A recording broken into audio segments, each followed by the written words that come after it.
Night Club, l'émission des supporters des Verts en partenariat avec Active, présentée par Keun. Bonjour à toutes et à tous et bienvenue dans le 137e numéro du Synthé Night Club. Bon, et ben voilà, la saison est pas terminée mais ça ressemble quand même à un tournant de la fin de la saison. On n'a pas été mauvais à proprement parler, mais bon, assez friable psychologiquement. Pendant ce temps, Angers a battu 3 et on se retrouve à 4 points de la deuxième place. C'est pas encore perdu, hein, parce qu'il y a les barrages potentiellement, mais la montée directe s'éloigne, quoi. Et oui, voilà ce que j'aurais dit si jamais j'avais éteint ma télé à la 90e minute. Mais non, comme le public présent au stade, on reste jusqu'au bout, on se bat jusqu'au bout, et là, Irving Cardona! D'abord l'égalisation qui fait se lever de sa chaise, ensuite la demi-seconde de doute en voyant l'Arseneur relancer hyper loin, et puis l'explosion, le saut en l'air, le slip sur la tête, et le sourire fixé sur le visage pour plusieurs jours quand à nouveau, Irving Cardona! Et quel bijou! Il aurait pu mettre un pointu à 1 mètre de la ligne en se cassant la gueule, on aurait déjà été aux anges, mais là en plus, cette petite louche de caviar déposée au-dessus de la tête des Bordelais, mamma mia, c'est pour ça qu'on aime le foot, pour ce genre d'émotions intenses. Alors oui, bienvenue dans ce nouveau numéro du SNC. Certes, on est toujours 3e, mais plus que jamais dans la course. Oui, il y a des points négatifs, mais le sentiment qui reste est délicieux. Oui, rien n'est fait, mais au moins, on a bien vibré. Alors pour débriefer cette pépite de scénario, j'ai rassemblé les meilleurs chroniqueurs. Tout d'abord, le chouchou de ce chaudron bouillant, Jesse Moulin. Bonsoir Jesse. Salut à tous. Comment tu vas Jesse ? Ça va très bien. Avec un week-end comme ça fait vraiment plaisir. Hein. Ouais, c'est la puissance du football qui nous permet de faire un boost d'humeur là pour quelques heures, quelques jours, ça fait bien plaisir. On a tous senti les bénéfices de l'explosion du chaudron. Ça fait toujours du bien pour la semaine. Avec nous également Sylvain Green Prospect. Bonsoir Sylvain. Salut Keun, salut Jessie et Gab. Bah écoute, Salut. qu'est-ce que ça fait du bien? J'étais au stade, l'émotion, je crois que je suis toujours pas redescendu de mon petit nuage. J'espère ne pas redescendre demain soir puisque la suite arrive très vite. Mais ah ouais, quel bonheur, quel bonheur. Ouais, la suite arrive très très vite. Demain, match contre Grenoble, on en parlera bien sûr dans cette émission. T'étais où dans le stade ? J'étais en Henri Point. J'ai même emmené mon beau-père pour la première fois, qui est un amateur de football, mais qui n'était jamais allé à Geoffroy Guichard encore. Et je pense qu'il avait bien choisi son match pour une première. Ouais, c'est clair. Mon père est professeur des écoles et il a un élève qui est allé voir le match et qui lui ont parlé des étoiles dans les yeux là aujourd'hui. C'était son premier match et je pense que ça c'est le genre d'expérience quand c'est ton premier match au stade et que ça se passe comme ça. Je pense que c'est bon, t'as la fièvre définitivement. Et pour vous lire, bien sûr, ce soir dans le chat de YouTube et de Twitch, Gab est avec nous ce soir. Bonsoir Gab. Bonsoir Keun, bonsoir Jesse, Sylvain, bonsoir le chat. J'espère que ça va aussi. Bah ouais. Et toi, t'étais où pendant le match ? Tu l'as regardé comment ? Eh ben, j'ai fait longtemps que je l'ai pas vu en direct. J'étais bénévole sur un trail tout le week-end. Ok. Donc ta superbe intro m'a donné les frissons de la fin du match. Mais du coup, j'ai bien regardé le résumé dès en arrivant de Bein dimanche et ouais, ça fait plaisir. Eh ben parfait. Eh bien écoutez, messieurs, je pense qu'on va pouvoir se lancer. Bonjour bien sûr à vous tous qui êtes déjà présents dans le chat, que ce soit sur YouTube ou sur Twitch. Et on va se lancer le débrief du match tout de suite. C'est parti, jingle. Active Synthé Night Club, le débrief. Alors au programme ce soir, évidemment, on va revenir sur ce match en longueur, on va en parler pendant une bonne demi-heure, on va parler du scénario, on va beaucoup parler de la fin du match, mais on parlera aussi du reste du match parce qu'il y a eu 90 minutes avant la folie. On parlera un petit peu de ce qui s'est passé ailleurs en Ligue 2, est-ce que Auxerre peut s'écrouler, est-ce que Angers peut résister, tout ça. On parlera du prochain match, donc puisque comme on le disait, c'est contre Grenoble dès demain. Et puis bien sûr, on jouera avec le Saint-Étienne Night Club Challenge à la fin de l'émission. On va commencer tout simple, messieurs, on va parler émotion. Et je vais me tourner vers toi, Jessie. Est-ce que pour toi, c'est la plus belle victoire de la saison ? Oui, on peut dire oui, parce que en termes d'émotion, si on parle vraiment qu'en termes d'émotion, oui, c'est quelque chose d'incroyable parce que on sait tous que dans la course à la montée, il fallait gagner et la victoire arrive dans les 7-8 dernières minutes avec des buts incroyables sur des exploits individuels. Donc voilà, quand on voit le chaudron exploser de telle sorte, oui, c'est la plus belle victoire de la saison. Ouais, Sylvain, t'es d'accord avec ça ? Il n'y a pas eu plus belle victoire cette saison ? Ah, c'est sûr que là, le scénario, il est quand même idéal, hein. Et puis au-delà de tout ça, moi, ce qui me donne de la satisfaction, c'est de voir la tournure des événements, d'être à 10 contre 11, de voir les Bordelais qui ont joué avec nos nerfs durant toute la partie, et pour autant, le scénario, il finit positivement. Ça donne de l'espoir pour cette fin de saison parce que tu as l'impression que c'est des signes du destin quand même. Oui, c'est sûr que là, si le match se termine à 1-0 pour Bordeaux, on fait pas le même débrief aujourd'hui et on n'a pas la même fin de saison qui se précise. Donc j'imagine qu'on retient tous de ce match quand même le scénario incroyable de la fin. Mais avant toute chose, Gab, dans le chat, ils sont d'accord sur est-ce que c'est la plus belle victoire de la saison ? Bah écoute, je rattrape les messages là.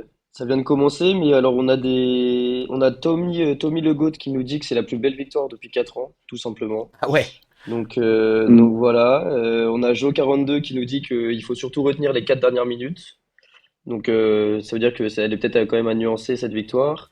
Mais qui nous dit évidemment, comme tout le monde l'a vu, le bruit quand les tribunes ont explosé, c'était assez dingue sur les buts de Cardona. Euh, on a Nico Saint-Paul qui nous dit que maintenant il faut plus regarder les autres, il faut juste vivre notre moment, notre fin de saison, sans compter sur Angers et Auxerre, et en allant chercher toutes les victoires qu'il faudra, et ensuite on verra ensemble ce qu'on pourra vivre en fin de saison. Et sur YouTube, on a Brian Stéphanois qui nous dit que c'est la plus belle victoire avec Auxerre, le 1-0 de il y a 1 ou 2 mois là. Qui nous a permis de commencer une belle Euh, série, ouais. ouais, évidemment. On a Laurent Aubert qui nous dit qu'une victoire comme ça peut être le gros tournant pour la montée, même si ah oui, qui dit même Angers, ça a dû leur mettre une tarte dans la gueule, je suis sûr, puisque bah forcément Angers espérait prendre Ah, 4 points d'avance il y a sans les buts de beaucoup de Cardona en joueurs fin de match. beaucoup de joueurs d'Angers qui en ont parlé, Ouais. et qui disaient que bon, ils avaient vu le match et que ils étaient heureux jusqu'à la 87e et que ça leur a quand même mis un coup, quoi. Tu m'étonnes. Et bah tant mieux, tant mieux, tant mieux. Et on a Christopher Glodio aussi qui nous dit c'est sûrement la plus belle victoire après la demi-finale de Coupe de France contre Rennes. Il y a quelques années, bah Jesse, tu pourras m'en parler mieux que personne, je pense. Et on a Ruik Har qui nous dit que c'est une belle fin de match malgré l'exclusion de Nadé qui a perdu son sang-froid. Mais je ne lui en veux pas, Nadé qui s'est d'ailleurs excusé sur les réseaux sociaux. Eh ben, tout à fait. Justement, on parle des émotions positives, mais tout n'est pas bon dans ce match. Et effectivement, il y a eu l'exclusion de Michael Nadé. Je vais vous afficher les stats de Michael Nadé, à qui vous avez donné la note de 2, les supporters. Pour vous, c'est inexcusable ce qui s'est passé, ou est-ce que vous comprenez un petit peu sa réaction et ce qui s'est passé? Sylvain, t'en penses quoi? On pense qu'il n'a pas à faire ça, c'est une certitude, d'autant plus que si en revoyant les images, tu vois qu'une première fois il perd ses nerfs, qu'il est rattrapé par Chambost, je crois, et un autre, mon conduit, il me semble. Les deux, ils le rattrapent, ils le ressortent de l'histoire. Il y a Masson Et aussi qui essaye Nsimba, de le sortir, ouais. ouais, et Nsimba, il sait clairement ce qu'il fait. C'est un joueur expérimenté. Il voit il est en pression, qu'il a déjà un carton jaune, qu'il suffit de pas grand-chose pour que ça tourne au vinaigre et voilà. Après, là où quand même je comprends Nadé, c'est qu'à un moment donné, le comportement des Bordelais, on y reviendra peut-être, mais sincèrement, même vu du stade, c'était insupportable à partir du moment où ils ont marqué les fautes, il restait 1 heure par terre. Honnêtement, moi je comprends que à un moment donné, Moefek qui pète les plombs, il dit ça y est, on leur rend plus le ballon. Alors Mm. ça n'excuse en rien le geste de Nadé, il devait pas faire ça. On a besoin de lui en plus. Sa deuxième partie de saison est quand même de très très bonne facture, donc on a besoin de lui dans ce sprint final. Et il a pas à faire ça, on est bien d'accord. Mais, euh, mais c'est à tempérer parce que franchement, le comportement des Bordelais était vraiment exécrable. Ouais, Jesse, tu le rejoins là-dessus. Toi qui as été sur le terrain, Mm. on le sait hein, que ça fait partie du jeu, le vice, essayer de provoquer Ouais, l'adversaire quand tu sais qu'il peut être déstabilisé. Mais est-ce que tu comprends, toi, la réaction de Nadé? ouais, non, comme dit Sylvain, c'est sûr que c'est très énervant, mais il y a des erreurs on dit toujours qu'on apprend de nos erreurs, mais là, je suis sûr que Mika refera plus la même erreur. Mm. Mais sauf qu'il aurait dû apprendre avant même de le faire, quoi. Il y va une fois, deux fois. Il sait qu'il a un jaune. Il râle. Il fait voir son mécontentement à l'arbitre. Une fois qu'il est reparti derrière, de lui-même, il doit arrêter.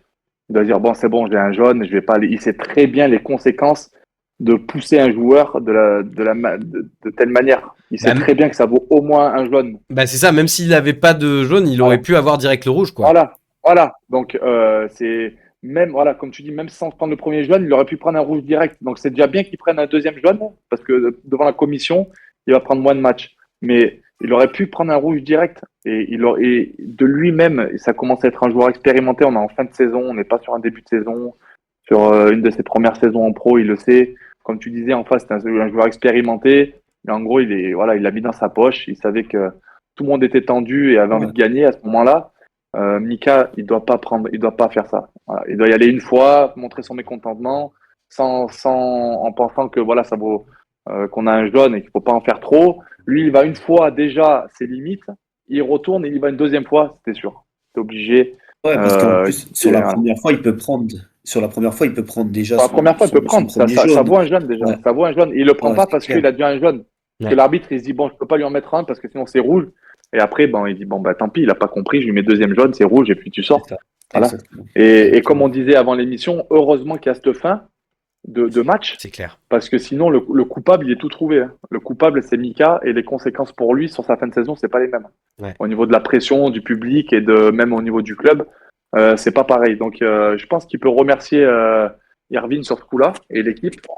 Parce que si on perd 1-0 ce match, le coupable, même si c'est peut-être pas lui sur le plan du jeu, en tout C'est cas, lui qu'on retient. c'est lui qu'on retient. Et Ouais. donc, je pense qu'il devait être content lui aussi quand il a vu les deux exploits individuels d'Irvine. Et c'est vrai que vous parliez du moment où il retourne une deuxième fois. Moi, là, quand j'étais en train de regarder le match, je me suis dit, bon, là, à Ouais, ce moment-là, il sait qu'il est expulsé. Donc, foutu pour foutu, ouais, il ouais, se ouais. dit, j'y Ouais. retourne. Allez, je vais au bout de mon délire. Ouais, c'est là où C'est justement c'est c'est pas dommage. foutu pour foutu. Faut voir un peu plus sur du long terme. Là, ce Ouais. match-là, ok, bon, bah, c'est terminé. Mais pense à pas prendre 5 6 matchs. Parce que si tu prends 5 6 matchs, la saison, elle est finie. Et quand tu vois le trio Batubinsika, Briançon, Nadé, comment ils se tirent la bourre les trois. Et quand je Ah vois le oui, match de Briançon, qui était peut-être celui qui était un peu mis sur le côté ces derniers matchs, il a été exceptionnel hein, ce week-end. Sincèrement, le match de Briançon, c'est peut-être le meilleur match qu'il ait fait sous le maillot stéphanois ce week-end, hein. Il C'est vrai. sauve 2 buts tout fait, hein. Il sauve mais deux c'est buts tout pour ça fait quand que il dribble Sonner et quand il y a la balle en profondeur après le Mais 1. c'est pour ça que c'est Vraiment. encore plus rageant pour Mika, c'est que il revient, il était à la cave un peu, il était vraiment dans une mauvaise période. Le coach le remet, il est bon, il marque. Ah, allô? On a perdu Pardon, chez vous Sylvain. m'entendez? Ah, oui, là, c'est bon. Ouais, je suis là. C'était un élément qui était redevenu quasiment indispensable de la défense. Et il fait ça et il perd peut-être sa place sur sa fin de saison. Ouais. Donc pour lui, individuellement, c'est vraiment un geste vraiment qui a de lourdes conséquences peut-être. Ouais. Gab, est-ce que tu vois plutôt de l'indulgence dans le chat de YouTube et de Twitch, ou est-ce que les gens sont plutôt durs avec Nadé? Bah, on est plutôt dur hein, avec Nadé et donc on a Tommy Legault qui nous dit que c'est clairement une grosse faute professionnelle.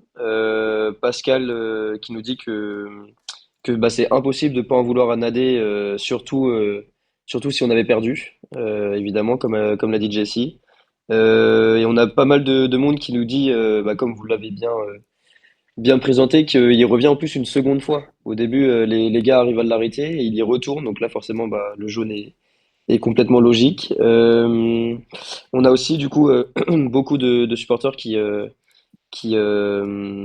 parlent du comportement des Bordelais, comme vous avez dit, qui était assez antisportif, on va dire. Donc Ouais, forcément, ça, il ça menait peut un créer de zéro, ça la... se. On aurait fait pareil, hein, Bien peut-être, sûr. hein. Mais Ouais, ça... voilà, ouais, ouais. Donc forcément, ça a pu créer un petit peu d'énervement. On a Sonyton21 qui nous dit c'est incompréhensible sa réaction. J'arrive pas à me dire qu'on a tous les éléments pour analyser l'expulsion. Ok, Bordeaux a pourri le match, mais c'est plutôt classique, justement, ouais, comme vient de dire Jesse. Et on a Céline qui essaye quand même de faire un petit peu l'avocat du diable, on va dire. Il est jeune, il manque d'expérience, la pression du match, l'erreur est humaine. Cette bêtise va le faire grandir, il faut passer à autre chose et ensemble, joueurs, staff et supporters, pousser derrière les Verts. Donc voilà. Et sur YouTube, on souligne le match exceptionnel de Briançon, comme vous l'avez dit. Michael Estra qui nous dit Briançon exceptionnel. Étienne Pro, Briançon est bon, surtout dans le mental de guerrier. On avait besoin de ce type de personnes. Donc voilà. Et Briançon a été énorme aussi pour Laurent. Ok. Bon, bah alors ça c'était pour le point principal négatif du match, effectivement. Mais on ressort quand même de ce match avec des étoiles plein les yeux. Et ces étoiles, on les doit à Irving Cardona, qui a fait, déjà qui fait une demi-saison de folie, et qui nous offre le match complètement. Je bug un peu parce que je cherche ses stats. Voilà. Sur ce match. La question, c'est où est-ce qu'on va la mettre, la statue, aux alentours de Geoffroy Guichard, là. C'est incroyable, encore une fois, la prestation qu'il fait. Qu'est-ce que vous avez pensé de sa prestation dans l'ensemble, si on enlève ces deux derniers buts de fin qui sont magistraux? Sylvain? Moi, j'ai envie de rebondir sur ce que tu dis, même de façon plus globale. Aujourd'hui, c'est là que tu vois ce qu'est un joueur en confiance, en fait. Ouais. La confiance, comment ça peut métamorphoser un joueur. C'est-à-dire que c'est un joueur qui était sur des saisons un peu en dents de scie, avec même des blessures, un temps de jeu très limité. Quand tu parles un peu à des suiveurs de Brest ou même les suiveurs allemands sur, sur ce qu'ils pensent du joueur, bah, je peux te dire que c'est pas du tout ce que nous on pense du joueur, hein. C'est voilà. Concernant son match, on retient évidemment son gros raté. Son gros raté au quart d'heure, 20 minutes de jeu, il en a une. C'est la plus facile des trois d'ailleurs qu'il Ouais, a. C'est celle qu'il ne marque pas. Euh, voilà. La statue, on lui donnera quand on sera en Ligue 1, bien sûr. si je peux me permettre. C'était une façon de Et parler. qui finissent le boulot. Ouais, bien sûr, je sais, mais je te charrie, mais c'est voilà, qui finissent le boulot, mais en tout cas, son passage à la SSE, qui j'espère pourra être un peu plus long que ce qu'on espère, restera très très très positif, c'est Ouais. certain. Oui, on rappelle quand même vite fait que effectivement Irving Cardona est en prêt, il nous vient de Augsbourg et il est sans option d'achat. Donc c'est pas sûr du tout qu'on puisse le conserver, mais bon, on sait jamais s'il y a reprise du club, s'il y a montée en Ligue 1, si les étoiles s'alignent, il y a peut-être un monde où il pourra rester avec nous. Le joueur, lui, il aura peut-être aussi envie de rester dans ce projet-là. Jesse, sur la globalité un petit peu plus du match d'Irving Cardona et la période qu'il est en train de vivre sous les couleurs vertes. Ouais, bah, pour commencer le match, c'est un peu en dents de scie. C'est vrai qu'il a ce gros loupé. en début de match. Euh, on voit vraiment qu'il s'en veut, il tombe à genoux, le pauvre. Et en plus, il y avait 0-0, c'est une occasion pour mener le match. Donc Ouais. voilà, mais après, c'était un peu en dents de scie. Et puis, j'ai cru voir des articles comme quoi le coach l'avait dit juste avant le but de se repositionner un peu dans l'axe, là où beaucoup de monde voit qu'il est le meilleur, parce que comme le premier but, il a cette façon d'emmener tout le monde dans l'axe et de revenir sur son pied droit pour frapper. Il est vraiment, voilà, il a un coup de rein qui est étonnant. Et il est capable d'exploits, on le voit, euh, comme le premier but. Ok, bon, le deuxième but, il est incroyable. On se demande même comment il a pensé à faire ça. Parce Instinct. que c'est vraiment incroyable déjà de faire le geste et puis de le réaliser, de mettre le but, c'est encore plus fou. Mais pareil, s'il prend pas sa chance à ce moment-là, parce qu'il frappe, mais je crois qu'il y a beaucoup qui est sur sa droite, il peut limite lui glisser. Et il décide vraiment de prendre l'action en main et de frapper. Comme disait tout à l'heure Sylvain, je crois, c'est vraiment une question de confiance parce que la frappe, elle n'est pas incroyable, mais le fait de la tenter à cet endroit-là avec des joueurs devant, ça surprend le gardien et ça finit au fond. Peut-être qu'avec un peu moins de confiance, eh bien, il passerait le ballon, il ferait à moitié le travail et puis il passerait la main pour la finition. Donc voilà, c'est vraiment un joueur qui est en pleine confiance.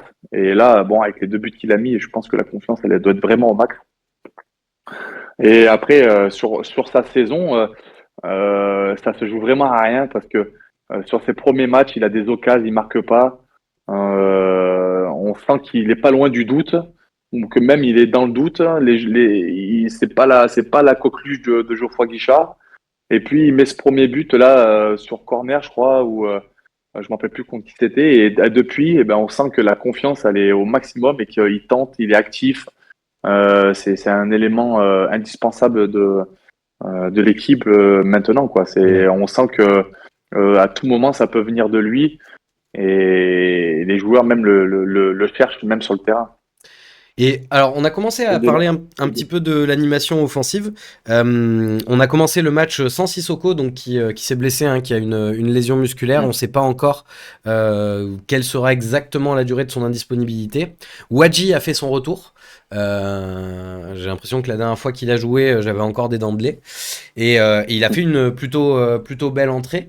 Mais tiens, Sylvain, toi, au niveau de l'animation offensive, je sais pas ce que t'en penses, mais personnellement, j'étais un peu inquiet au début du match parce qu'on avait vu sur plusieurs rencontres que Cardona en pointe avec des ailiers comme Mboukou et Cafaro sur les côtés, c'était pas ce qui marchait le mieux parce qu'on manquait de points de fixation sur la ligne d'attaque. Est-ce que le retour de Wadji, pour toi, il doit être entre guillemets un petit peu forcé et que Wadji doit d'ores et déjà être titulaire demain à Grenoble?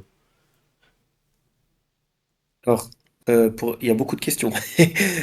Pour commencer, au niveau de l'animation, je trouve que le deuxième but, ça a été très très peu mentionné, mais le travail que fait Wadji au tout départ sur le dégagement de l'arseneur Le contrôle est casse-croûte, magnifique, le ouais. ballon, le contrôle, déjà la protection pour que le défenseur il soit pas devant lui, il lui met la main sur le torse pour lui dire attends, je dois faire quelque chose. Il met le ballon au sol, il trouve Tardieu. Ça, c'est typiquement le rôle, je trouve, d'un numéro 9 et je suis pas certain que Cardona excelle dans ce registre-là. Je trouve que Cardona, il est plus mis en valeur quand il peut se mettre face au jeu, dans des appels Ouais. dans la profondeur, dans le dos de la défense, etc. Donc, je trouve que le retour de Wadji va forcément être positif. De là à envisager de le voir titulaire dès mardi, dès demain, du coup, j'émets des doutes. Pourquoi? Parce qu'on connaît la saison qu'il a vécue, Ouais. ça reste fragile et ça reste malgré tout. Sissoko, comme tu l'as justement dit, on ne sait pas combien de temps il est absent, donc si on perd Wadji encore à nouveau, ça peut quand même être difficile en termes de profondeur, en termes de variété de profil sur le secteur offensif. On a quand même marqué 2 buts à partir du moment où Wadji était sur le terrain et que Cardona a été replacé sur son côté droit, hein. Il faut Ouais. pas l'oublier non plus. Alors, il faut pas être de mauvaise foi. On a eu des occasions avant ça. On aurait pu marquer avant ça quand Cardona jouait en numéro 9. L'animation, elle était bonne. Maintenant, l'efficacité, on l'a quand même eu au moment où Hadji était sur le terrain. Et j'aurais tellement voulu qu'il transforme l'occasion qu'il a à la 98e, là où d'ailleurs il doit faire bien mieux, parce que ça aurait peut-être été aussi pour lui un déclic psychologique dont il a besoin, j'imagine, pour enfin se dire que sa saison est lancée C'est à la vrai qu'il 33e il journée. contrôle un peu long et il rate un peu le but du 3-1 là, ouais, sur la fin du match. Jesse, toi, sur l'animation offensive, le positionnement de Cardona, alors on peut rajouter que au final, avec Cardona et Mboukou Cafaro, ça a énormément permuté, mais sur le papier, en tout cas, c'était Cardona devant et Cafaro et Mboukou sur les côtés. Ça peut te convenir, toi, sur les matchs qui arrivent? Bah, déjà, Cafaro, à gauche, j'aime beaucoup parce qu'il revient beaucoup sur son pied droit et il envoie vraiment des jolis centres qui sont dangereux à chaque fois. Comme l'occasion qu'a Cardona à la 26e qui loupe, c'est sur un centre un pressing, mais un centre après de Cafaro. Euh, et sur le renvoi, Cardona à la balle. Après, c'est sûr que, comme tu disais, c'est Sylvain, je crois, Cardona est beaucoup plus à l'aise quand il décroche, qu'il arrive à être un peu seul, qu'il arrive à se retourner ou à prendre l'espace. C'est sûr qu'en point de fixation, physiquement, c'est quand même pas Wadji. Il est moins à l'aise dans ce rôle d'attaquant en pivot, quoi, en soutien. Euh, après, aime beaucoup. Il était un peu moins bien sur ce match-là, mais il a Ouais. quand même il est quand même assez dynamique et il essaye quand même de percuter et il amène beaucoup de dynamisme.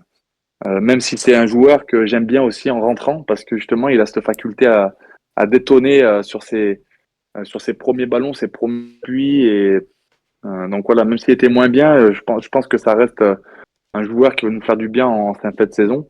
Et après, on parle de Wadji qui est fragile, mais il faut pas oublier que Cardona enchaîne les matchs et on a 3 matchs dans la semaine. Oui. Donc, il va falloir faire un choix et mettre des joueurs en forme et aussi mettre des joueurs pour qu'il y en ait qui se pètent pas et qui soient là pour finir la saison. Parce que là, on enchaîne 3 matchs et dans la situation dans laquelle est la SSE, c'est 3 matchs où il va falloir mettre de l'intensité, forcément marquer des buts et se donner à 200%, comme le match contre Bordeaux qui a dû laisser des traces parce que physiquement et nerveusement, ça devait être costaud. Tout à fait. C'est clair. Et C'est vrai. j'aimerais, juste pour Vas-y. rebondir sur ça, euh, je suis d'accord avec Jessie. Par contre, je pense qu'un mec comme Cardona, par exemple, aura un coffre plus important qu'un mec comme Cafaro pour jouer 3 matchs dans une semaine. Je pense que Cardona sera plus à même d'encaisser ça que Cafaro. Après, dans un monde idéal qui peut-être ne sera pas le cas, il faudrait qu'on arrive à plier le match rapidement à Grenoble et puis qu'à la 60-70e, ils viennent s'asseoir sur le banc Ouais. qu'ils puissent enchaîner contre Caen. Mais Ah, bon, après, ça il c'est. va y avoir de la gestion, c'est sûr. Ouais. Oui, parce il pourra pas courir un marathon tous les 3 jours et ne pas être fatigué non plus, ça, c'est sûr. Euh, Avant qu'on prenne l'avis du chat sur Wadji et les différents postes offensifs, j'ai vu une question pour Jesse. En tant que gardien, je te la pose parce qu'on en a parlé un petit peu avant Ouais. l'émission, tu réagis comment à un tel but à ce moment du match et surtout, tu penses quoi de la sortie du gardien bordelais sur le deuxième but donc? Bon, après, voilà, en tant que gardien, j'ai toujours du mal à incriminer les gardiens que je vois ou voilà que j'analyse parce que je sais comment c'est dur sur le match, sur l'action même, il se passe tellement de choses, ils voient des choses différentes sûrement de nous quand on est en haut ou à la télé. Mais c'est vrai que sur le deuxième but, quand on regarde l'action, on a la sensation que le gardien donne un peu la solution ou l'idée à Irvine Cardona de le lober parce que il n'y a plus personne dans la cage qui est capable de mettre la main, ce qui est le plus facile pour un gardien que de mettre la tête pour un défenseur en reculant. et on voit qu'il y a encore des joueurs devant le gardien. Donc, on dit toujours qu'on ne doit pas être devant nos défenseurs, évidemment. S'il y a des défenseurs qui sont devant nous, on doit rester dans la. Le gardien doit normalement rester dans la cage pour avoir ses mains et faire des arrêts. Donc, c'est vrai que de comment on voit à la télé et dans le stade, quand on voit le replay, et qu'on voit ce geste fou, c'est vrai que le gardien donne l'idée et donne un peu la solution de mettre derrière lui parce que il laisse beaucoup d'espace entre lui et la cage. Et après, bon, le geste est magnifique aussi. Hein. Il peut, je sais pas qui est capable de refaire ce geste et combien de fois Ouais. il est capable de le refaire et de le mettre. Oui, Voilà. oui, oui. Le 95e en plus. Ouais, voilà, 95e. Voilà, le gardien reste malheureux quand même parce que il essaie de mettre la pression sur l'attaquant, ça part d'un bon sentiment, mais il laisse de l'espace derrière lui et qui laisse de l'espace pour un mec bon techniquement qui est capable de tenter un geste comme ça, quoi. Par rapport aux joueurs de la ligne d'attaque, Gab, j'ai vu que ça parlait de Wadji, de Cafaro, de Mboukou. Quelle a été un petit peu l'impression qui ressort de notre ligne offensive, à part Cardona, bien sûr. Évidemment, Cardona, ça le félicite forcément pour son doublé, c'est logique. Mais du coup, sur le reste, on a pas mal de critiques sur Cafaro. Ok, Qui pour beaucoup, notamment on a Barça RDZ qui nous dit que Cafaro manque de coffre. On a Joss Randall qu'on salue qui est d'accord avec Nico Saint-Paul sur un message qui était un petit peu plus haut et qui trouve aussi que Cafaro c'est très insuffisant, très irrégulier aussi je pense. On a Mboukou qui revient beaucoup sur plutôt des entrées en sortie de banc qui ferait plaisir en deuxième partie de match, on va dire, quand les défenses sont fatiguées. Et on a pas mal de messages forcément sur le retour de Wadji. On a Étienne Pro sur YouTube qui nous dit Wadji et Cardona, ça peut marcher ensemble. On avait du Wadji, forcément, qui va nous apporter beaucoup de profondeur par rapport à Cardona qui fait beaucoup d'efforts, mais pas forcément toujours en profondeur. Là, on aura une nouvelle corde à notre arc, pardon. Après, on a quand même Patrice qui partage, c'est Sylvain, je crois, qui parlait de ça, de pas mettre Wadji trop vite, dès demain notamment.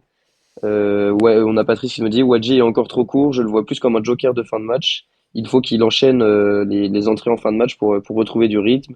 C'est partagé par Pascal qui nous dit c'est risqué de faire jouer Wadji d'entrée à Grenoble ouais. puisque on a vu cette saison que dès qu'il est revenu, malheureusement, ça s'est vite reblessé. Et justement, par rapport à Sylvain qui suit pas mal les jeunes de Saint-Etienne, on a Rara 35-32 qui nous dit dommage que Enzo Maïla soit blessé, puisqu'il aurait sûrement fait des groupes pro pour pallier à la blessure de Sissoko. Je sais pas si Sylvain, tu l'aurais vu peut-être avoir des minutes s'il n'était pas blessé. Il avait fait un groupe contre le Paris FC. Il était dans le groupe contre le Paris FC quand on avait fait 0-0. Il n'était pas rentré Ouais, ouais. malheureusement. Après, c'est sûr que c'est un profil différent. La chance qu'il avait enfin la chance. Contre le Paris FC, Ouadji était absent. Donc ça ouvrait une possibilité offensive. Après, est-ce qu'il aurait été pris? Je sais pas. En tout cas, c'est un profil qu'on va voir. C'est un profil qu'on finira par voir parce que c'est un joueur qui est très, qui est particulier, qui est atypique, il fait 1m80, plus d'1m95, il va à 2000 à l'heure, mais vraiment 2000 à l'heure. Et je pense que c'est un garçon qu'on verra tôt ou tard, pas cette année, l'année prochaine, en préparation au moins. Il a quel Et, âge? euh, et voilà, parce que je pense, il est 2006, donc Ok, il a, 18. il a eu 18 ans là, il y a peu, et il vient de signer professionnel pour 3 saisons jusqu'en 2027. Donc voilà, quoi qu'il en soit, la question elle se pose pas. Il était, je sais pas si vous l'avez vu quand les joueurs ont fait la fête après le match, mais il était en béquille Ouais. avec les joueurs. Il y avait Amougou, il y avait Maïla, il y avait Karim Cissé aussi. Voilà, c'est pas pour tout de suite son retour et j'ai bien peur que ça soit trop tard pour revenir physiquement au niveau et de postuler pour quelque chose. Bon, on en parlait en début d'émission du fait que, mine de rien, la différence entre une victoire et une défaite face à Bordeaux, bah, ça change complètement la fin de saison. On va faire rapidement un petit tour des stades de Ligue 2. Je vais vous afficher sur le live hop, le calendrier de la 34e journée donc, qui a lieu demain, où vous pouvez voir que Auxerre reçoit Laval et que Angers, ils sont où Je les trouve plus. Là, ils vont à Guingamp. Et je vous affiche également le sprint final, donc avec le nombre de points de chaque équipe et les différents matchs qu'il leur reste à jouer. On va commencer avec Auxerre, qui est dans une phase vraiment de moins bien là ces derniers jours. Est-ce que pour vous, Auxerre qui paraissait intouchable il y a encore un mois, est-ce que Auxerre, selon toi, Jesse, pourrait éventuellement s'écrouler? Non, je pense pas. Après, on Ils voit ont un que vrai programme, hein. Ils reçoivent le Stade ouais, ouais, Lavallois, ils reçoivent le Paris FC, ils jouent à Amiens. Ils ont quand même une fin de saison pas évidente. ouais. De toute façon, qu'on joue ces équipes-là ou qu'on joue QVI, 3, Annecy, Concarneau, qui jouent leur vie, ça reste des matchs difficiles Mm. à cette période-là de la saison. On va toujours rencontrer quelqu'un, soit qui joue la montée, ou enfin maintenant, comme il y a 5 places devant, et ça peut même jouer les places De euh, barrage. mince, de barrage. Et avec les descentes, il y a quelqu'un qui va jouer le maintien. C'est rare de jouer les 4 des 5 derniers matchs avec que des ventres mous qui n'ont plus rien à jouer. Donc tous les matchs, de toute façon, seront durs. Après, on voit que dans les 3 premiers, Auxerre a perdu, mais Saint-Étienne était mené et Angers était mené à la mi-temps aussi. Et voilà, donc Auxerre est moins bien parce qu'ils ont perdu, mais ça aurait pu arriver à Saint-Étienne, ça aurait pu arriver à Angers aussi. Moi, personnellement, ils ont l'effectif, je trouve, pour euh, bien finir la saison. Et puis, de toute façon, ce qui nous intéresse, c'est de finir deuxième. Ouais. J'ai envie de dire. C'est vraiment le bonus d'être champion, mais l'objectif ultime, c'est la Ligue 1, que ce soit premier ou deuxième. Voilà. Et on est à 1 point de la deuxième place, en tout cas. Il y a Stéphane Moulin, l'entraîneur d'Angers, cette semaine, qui donnait une interview où il expliquait que effectivement c'était une Ligue 2 passionnante, mais pas forcément d'un niveau extraordinaire où chaque équipe pouvait battre chaque autre équipe. Sylvain, toi, tu rejoins Jesse sur le fait que, bon, même s'ils sont un petit peu moins bien, ils devraient tenir jusqu'à la fin avec ces 4 points d'avance et ce goal average très positif. Oui, parce qu'en fait, du coup, par rapport à nous, ils ont 5 points, on peut dire d'avance, puisque le goal average, ils ont quasiment plus 9, je crois, ou plus 10 sur nous en termes de Ouais, buts, plus si je 10. dis pas de bêtises. Voilà, donc ils ont quasiment 5 points d'avance. Après, encore une fois, il vaut mieux être dans la position d'Auxerre que de Saint-Étienne, là, à l'instant T, hein. Ouais, on dit est-ce qu'ils s'effondrent, est-ce qu'ils s'effondrent pas. En tout cas, à 5 matchs de la fin, ils ont 3 points d'avance sur le deuxième et 4 sur le troisième. Donc voilà, après, euh, j'ai envie de te dire que les 3 équipes sont quand même extrêmement fatiguées. Angers, ils vont gagner à 3 contre une équipe de 3 qui est quand même en grande difficulté. Jessie, je sais que tu as joué là-bas, excuse-moi, mais je pense que ça fait partie des 4 équipes les plus faibles du championnat en termes de rendu. Autant je trouvais que l'effectif était bon, autant en termes d'état d'esprit, ça fonctionne pas du tout. Ils ont été en grande difficulté et là, le déplacement en danger Guingamp-Paris FC, ça va être très dur, hein. J'espère que nous, on va être capable de faire le boulot contre Grenoble et Caen parce que je pourrais parier très cher qu'ils feront pas 6 sur 6 lors des 2 prochains matchs Angers. Et après, euh, concernant Auxerre, ils vont aussi jouer le Paris FC, qui à mon avis est la plus difficile équipe à jouer en ce moment. Ils sont en pleine bourre. Ils sont au moment où il faut être bien, c'est-à-dire en fin de saison, où il va y avoir les barrages, etc. Ils arrivent, entre guillemets, au sommet de leur forme. C'est une équipe que je crains beaucoup et c'est aussi pour ça que j'aimerais pas qu'on se retrouve troisième parce que je pense que c'est l'équipe qu'on jouera Ouais. si on, si on finit troisième, quoi. Ouais.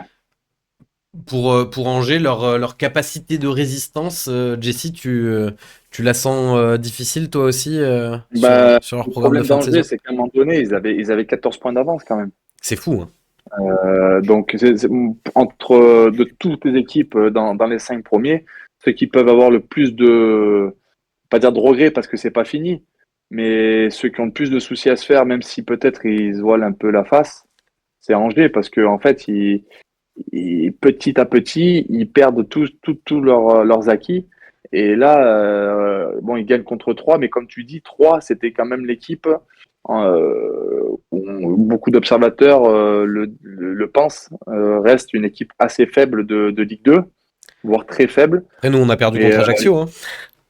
ouais, bien sûr, bien sûr. Ouais. Après, c'était chez eux, c'était en Ouais. Corse. Ajaccio. Il y a eu des faits de Avec un jeu. arbitrage catastrophique. Ouais, grave. Voilà, donc c'est quand même pas pareil parce que voilà, Angers c'était 3, 1-0 à la mi-temps. Bon, ils gagnent, mais c'était ric-rac. Voilà, donc c'est pour ça que on parle d'Auxerre, mais moi je préfère voir Angers et me dire que on n'est qu'à un point et comme tu dis, ils vont pas faire 5 sur 5. Ça c'est sûr. Peut-être nous non plus, mais on est, je pense, sur une meilleure dynamique qu'eux. Je vous affiche le classement de la phase retour. Là, on voit que Angers, sur la phase retour, ils sont 13e. Ouais, c'est assez compliqué Ouais, pour eux. ouais, ouais. Ouais. Dans le chat, Gab, sur la potentielle dégringolade ou la potentielle résistance d'Angers et Auxerre, ça dit quoi? On a Pascal sur Twitch qui se pose la question, est-ce que Auxerre s'est pas vu trop vite en Ligue 1? Voilà, parce que bah, forcément, le beau jeu, l'avance qu'ils avaient, bah, là, avec 2 défaites de suite, bah, il y a des doutes qui reviennent. Et bah, comme vous disiez, le Paris FC qui en ce moment est en pleine bourre, on a Auxerre et Angers qui vont les affronter, donc potentiellement ils vont perdre des points là-dessus. Après, on a quand même Barça RDZ qui estime que c'est Saint-Etienne qui a le calendrier le plus difficile, même si, comme on disait, en Ligue 2, de toute manière, tout le monde peut taper tout le monde, donc ça veut plus dire grand-chose à ce moment-là de la saison. Et on a Nico Saint-Paul qui nous prédit une dernière journée stressante. Pour lui, tout se jouera sur la dernière journée. Donc on voit que nous, on ira à QRM, Angers sera contre Dunkerque et Auxerre contre Concarneau. Donc on verra si jamais ça se joue à ce moment-là. Et, euh, et on a Patrice qui nous met en garde sur Rodez. Attention à Rodez, j'habite Rodez et je vois tous leurs matchs. L'équipe est en feu actuellement avec un gros potentiel offensif. Ils ont perdu à Caen contre le cours du jeu, mais ils ont sorti un très gros match contre Auxerre qu'ils ont battu 2-0. Demain, ils jouent contre le Paris FC. S'ils gagnent, ils se replacent à la 4e place. Ils n'auront plus rien à perdre. Donc Rodez qu'on jouera à l'avant-dernière journée, Ouais. le jour de l'anniversaire des 90 ans fêtés par les Magic Fans d'ailleurs. Et on a Leïla qui nous dit il faut déjà passer cette semaine, voir comment on va enchaîner physiquement avec les 3 matchs et on se projettera sur la suite la Ouais. semaine prochaine. Oui, bah oui, la suite qui arrivera très vite, hein, puisque ensuite il restera que 2 matchs. D'ailleurs, on termine la saison à l'extérieur, un peu dommage. Mais malgré tout, vis-à-vis de tout ce qu'on dit, je pense qu'on est à peu près tous d'accord là-dessus. Mais Jesse, pour toi, le top 5, il est quand même assuré. Même si on n'arrive pas à Oui. choper la montée directe, on a Ouais, quand ouais. même le top 5 assuré. Bah, je pense que le top 5 est assuré. Après, la troisième place est quand même très importante parce que déjà, ça nous a un match Ouais. avant d'arriver au barrage et surtout, ça nous, je crois, hein, si je suis pas fou, qu'on reçoit en étant troisième, c'est C'est nous ça. qui recevons C'est ça. le vainqueur. Donc ça, c'est déjà quand même un gros avantage de jouer à Geoffroy Guichard un match de barrage. Dans la dynamique que l'on est. C'est différent d'il y a 2 ans où on joue le match de barrage, mais pour redescendre. Là, on joue pour monter. La dynamique avec les supporters est différente. Donc c'est pour ça que cette troisième place est hyper importante, qu'il ne faut pas relâcher, se dire bon c'est bon, on est barragiste, on est au moins cinquième. Non, on est pas parce qu'on est cinquième qu'on est dans les clous et voilà, on ne Ouais. faut pas oublier que si on est quatrième ou cinquième, ça rajoute un match et qu'on reçoit pas, surtout si on est cinquième. C'est vrai que le parcours Donc du combattant pour monter en Ligue 1 quand t'es 4e ou 5e, il est loin d'être de toute ouais, il simplicité. y a quand même 4 matchs pour accéder à la Ligue 1 après, c'est Ouais. énorme hein, sur une fin de saison déjà bien remplie. Donc déjà la troisième place, je pense que c'est pas l'objectif, mais il faut pas moins et en espérant maintenant que, comme on disait, Angers fasse un faux pas et nous de monter sur tout le monde et je pense que les joueurs ont pris mesure de ce que c'était la Ligue 1 pour le club et donc moi je suis persuadé que les joueurs vont se mettre minables pour aller chercher cette deuxième place et ce qui nous permettra au moins d'assurer la troisième. Yes. Bon, et ben écoutez, je pense qu'on a bien parlé du match et de nos adversaires directs. Maintenant, il est temps de se tourner un petit peu vers la suite, comme on a commencé à le faire. Et demain soir, donc, on joue à Grenoble à 20h45 lors du multiplex. Je vais lancer le jingle prochain match. Active Synthé Night Club. Le prochain match. Alors, le prochain match, donc comme je le disais, c'est contre Grenoble. Est-ce que pour toi, Sylvain, c'est le déplacement idéal, Grenoble, qui est un petit peu dans la panique en ce moment? Est-ce que c'est le match parfait pour engranger de la confiance? Ou est-ce que la proximité du match avec Bordeaux et l'énergie dépensée te fait peur? Euh, En termes de déplacement, c'est le plus court de la saison. Donc déjà, sur une semaine à 3 matchs, ça c'est intéressant pour la récup et pour la gestion des transports, etc. Je pense que, après Jessie, c'est mieux que moi, mais je pense que ça c'est un paramètre non négligeable dans une semaine à 3 matchs. Après, je suis moyennement d'accord sur le fait que c'est une équipe en grande difficulté. Elle va un peu mieux depuis qu'elle a changé de coach. Elle est sur 2 nuls, une victoire, une défaite, alors qu'ils avaient une série absolument dingue depuis 2024. Je crois qu'ils ont enchaîné 7 ou 8 défaites consécutives, alors qu'ils étaient troisième de Ligue 2 et que tout le monde les voyait finir dans les 5 premiers. Le changement de coach commence à faire son effet. Ouais. Voilà. Je sais pas trop à quoi m'attendre de ce match, honnêtement. Je, je suis très curieux. Je suis à la fois optimiste parce que je pense que c'est une équipe qu'on doit quand même battre et sur laquelle on doit se montrer supérieur. Mais voilà, c'est aussi pas mal de particularités. Semaine à 3 matchs, ils auront peut-être besoin encore d'un ou 2 points pour être véritablement tranquilles par rapport à leur objectif maintien. Et puis s'ils viennent à gagner, ils auraient 48 points, sachant que Rodez en a 50.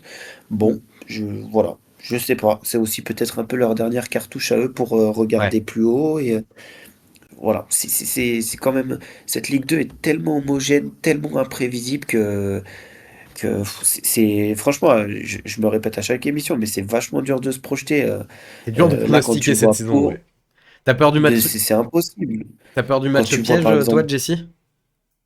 Ben, si on prend, là, j'ai le classement sous les yeux, on voit Saint-Étienne troisième en haut et on voit au milieu Grenoble dixième. Et puis, donc on se dit, ouais, c'est bon, on va entre mou, mais faut pas oublier que la cinquième place, c'est une place de barrage et qu'elle est à 50 points.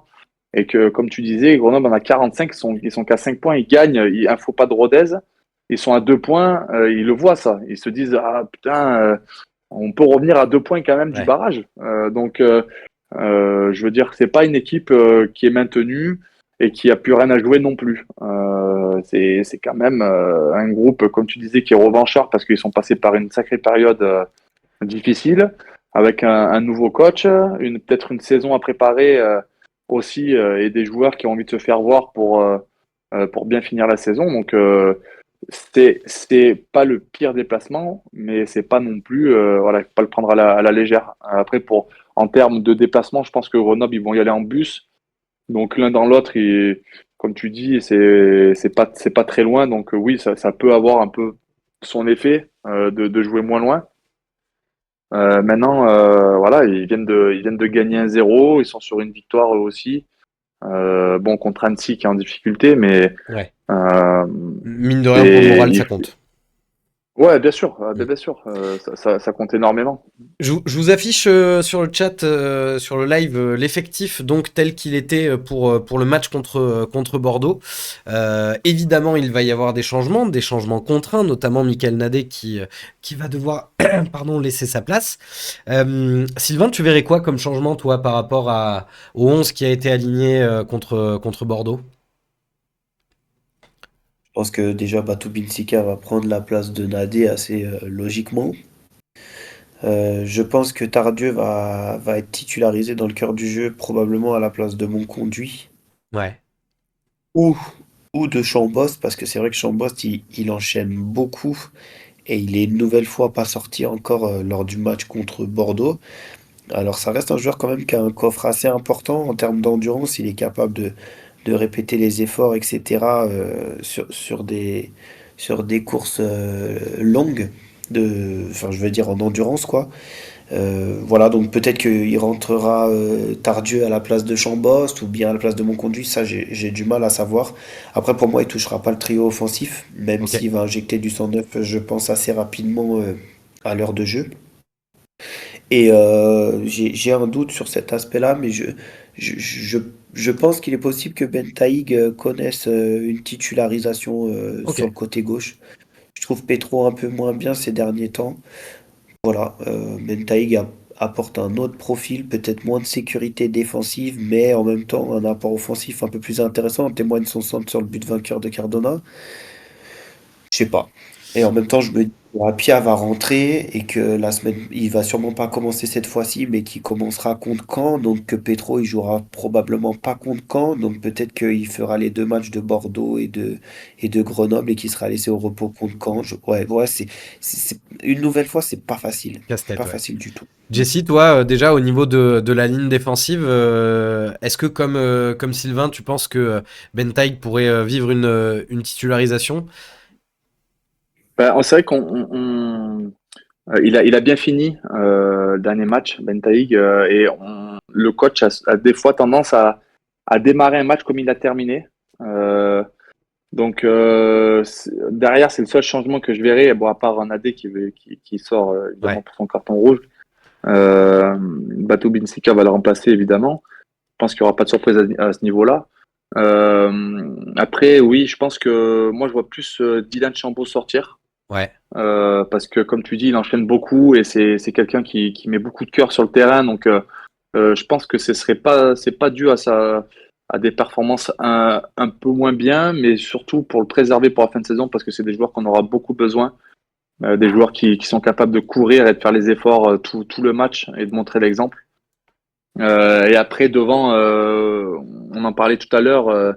Je pense que ça repartirait comme ça aussi. Et le top serait de pouvoir vite économiser des joueurs sur des ouvertures de score rapides de notre part et avec un match plus dans la gestion plutôt que d'aller chercher un résultat sur la fin. Tu me parlais Ça serait le top. avant le début de l'émission de Lamine Fomba. Ouais, mais visiblement, j'ai appris aussi que le coach avait fait une conférence aujourd'hui qui parlait de Lamine Fomba et qui disait que justement, il était un peu encore limite et qu'il avait du mal à retrouver son niveau aux entraînements. On en parlait tout à l'heure entre nous. Ouais. Donc je le vois pas remettre un joueur qui est peut-être pas en totale confiance sur le terrain. Même si j'en avais eu l'idée, mais je savais pas ce qu'il en était au niveau de sa reprise sur le terrain. Ok. Mais je vois plus Tardieu prendre la place à Dylan Chambaud et voilà, c'est du turnover aussi pour gérer l'état de fatigue parce qu'il y a 3 matchs cette semaine C'est sûr. et on va avoir besoin de tout le monde. Petit pronostic, Sylvain, même si on vient d'expliquer en quoi c'était compliqué à pronostiquer, mais si tu devais dire un petit prono pour s'amuser, tu dirais quoi?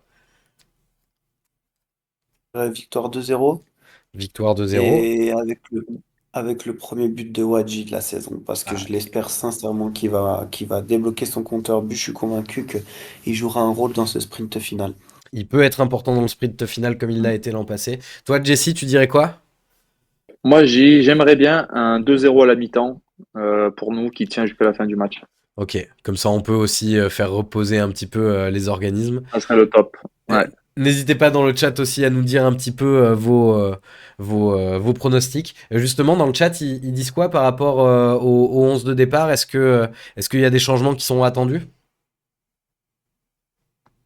Bah, on a beaucoup de messages pour voir Ben Taïg, qui sûrement a été apprécié par son entrée et sa fougue un petit peu de samedi soir. On a Nab Santé qui nous dit il faut donner la chance à Ben Taïg. Meta Meta qui nous dit Ben Taïg n'est pas très serein, mais il court comme un fou furieux et à Santé on adore ça. Yannick sur YouTube qui nous dit il faut mettre Ben Taïg à la place de Petro, comme Brian qui nous dit il faut enlever Petro. Et on a du coup par rapport à Bentaïg, on a Meta Meta qui nous dit ça vaut le coup de tenter le pari Bentaïg, l'assise défensive est très bonne. On peut tenter un pari plus offensif avec Bentaïg du coup qui va essayer de d'amener un peu plus de fougue que peut le faire Petro qui a plus un profil de défenseur même qui était formé défenseur central donc c'est normal. Et, euh, et par rapport à ce point-là, on a Frozy On a Frozy qui nous dit j'aime énormément Bentaïg, mais je le trouve qu'il a plus un profil d'ailier plutôt que de latéral. Ouais. Donc attention à ce qui peut se passer défensivement, quoi. Et là, on a des pronos qui viennent d'arriver, effectivement. On a Leïla qui nous dit victoire 1-0 de Sainté. Joss Randall 2-1 pour Sainté avec un but de Wadji comme nous le dit Sylvain. Nico Saint-Paul qui rejoint Jesse, un 2-0 à la mi-temps. Ça serait très bien pour faire tourner en deuxième mi-temps. On a Boubou 85-42 qui nous dit un partout. Et on a Céline et Piazza Le Breton qui nous disent 2-1 pour Saint-Etienne. Ok. Et sur YouTube, on a un Brian Stéphanois qui voit une victoire 3-0. Donc plus d'optimiste, mais on va pas cracher dessus. Ok, eh ben, écoutez, parfait. Avant de terminer cette émission, vous le savez, comme chaque fin d'émission, on fait un petit quiz autour de l'AS Saint-Etienne. Je vous affiche le classement du Sainté Night Club. Petit rappel, Sylvain, tu joues pour quelle association? Association Diamond Moefek, à Loire. Et Jesse, tu joues pour quelle association? Moi, c'est Candy Colonne d'Espoir. Ok, donc on rappelle le principe, hein, tous les revenus du Sainté Night Club de la saison seront reversés au chroniqueur qui a eu le meilleur ratio de points par émission. 4 questions, on commence avec un qui suis-je habituel. Je vous lis la bio d'un joueur, vous devez deviner qui est ce joueur. Petit rappel, vous donnez d'abord votre prénom et ensuite je vous interroge et on voit si vous avez la bonne réponse. Je suis un joueur encore en activité, passé par l'AS Saint-Etienne. Joueur provençal, je fais ma formation dans les clubs du JS Istres, puis du FC Istres, où je commence ma carrière de joueur professionnel. J'y évolue en tant que pro pendant 3 ans avant de rejoindre le FC Sochaux-Montbéliard pour 4 saisons. Tardieu. Tardieu, effectivement, Florian Tardieu, bien joué. Je me devais de commencer avec lui puisque c'est son anniversaire aujourd'hui. Il fête ses 32 ans. Donc, joyeux anniversaire à Florian Tardieu. Un point pour Jesse. Deuxième question au plus proche. Le stade était bien rempli ce week-end. Je pourrais évidemment vous demander l'affluence de ce week-end, mais je suis sûr que vous la connaissez au spectateur près, donc ce serait pas très drôle.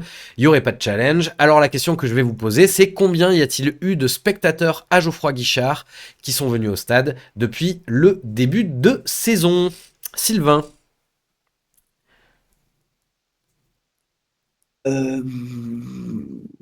En plus, Karl, il nous l'a dit. Il nous l'a fait il n'y a pas longtemps, ce truc.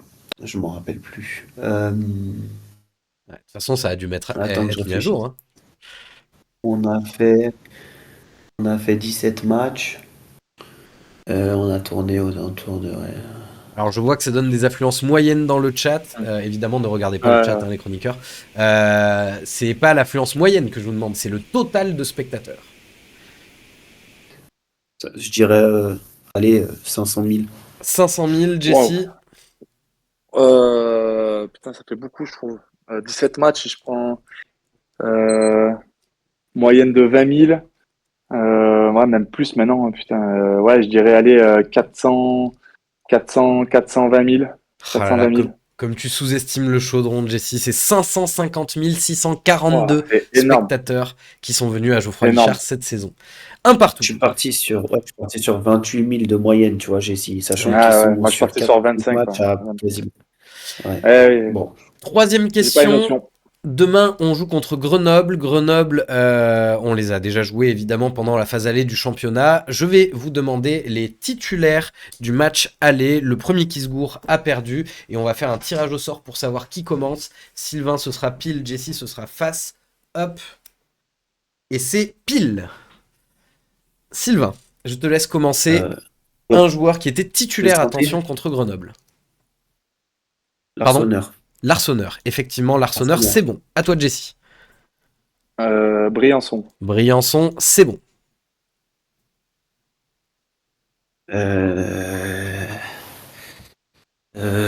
Cafaro. Cafaro, c'est bon.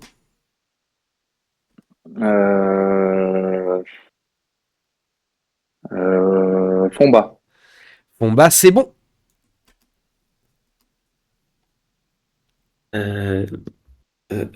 Apia. Apia, c'est bon. Tous les matchs avant de se blesser. Wadji. Wadji, c'est bon. Sissoko. Sissoko, c'est bon. Mon conduit. Mon conduit, c'est bon.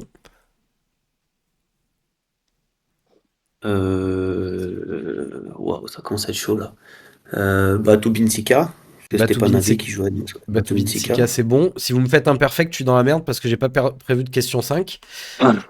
Non, mais là, c'est un peu pas du hasard, mais au milieu, j'hésite entre les trois qui restent, entre Chambaud, Tardieu ou mince, Mouefek. Je veux dire Chambaud. Chambaud, c'est bon. Je reçois en même temps un message de Karl qui me dit grosse erreur, Monken, total d'affluence à Geoffroy, 396 000 supporters cumulés, point pour Jesse. Alors, on va avoir une discussion parce que c'est pas la stat que j'ai vue, hein, moi. Hein. Je suis sur ASSE Stat, c'est pas ce qu'ils disent. Ok, il reste 2 joueurs. Ça doit être par cash cumulé, alors la stat que tu as vue. Ah, 2 joueurs. Alors, on a fait derrière, on a fait Apia, Briançon, Batu Binsika, donc l'arrière gauche. L'arrière gauche, Bentaïg, il n'était pas arrivé encore, donc ça doit être Petro. Petro, c'est bon.